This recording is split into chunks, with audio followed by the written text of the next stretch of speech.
अंबरनाथच्या farming society आणि त्यालगतच्या फॉरेस्टच्या जागेवर काही अनधिकृत जीन्स वॉश कारखाने उभे राहिल्याचं समोर आलंय।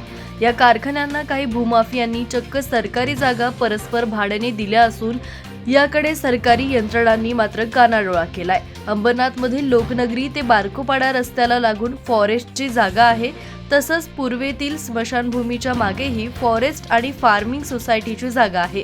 या जागांवर अनधिकृतपणे जीन्स वॉश कारखाने उभारण्यात आलेत। या कारखान्यांमध्ये वॉश केलेल्या जीन्स लोकनगरी समोरच्या जागेत उघड्यावर वाळत घातलेल्या पाहायला मिळतात। धक्कादायक बाब म्हणजे जीन्स वॉश केल्यानंतरचं केमिकलयुक्त रंगीत पाणी एकतर वालधुनी नदीत सोडलं जातं किंवा जमिनीत खड्डा करून त्यात मुरवलं जातं।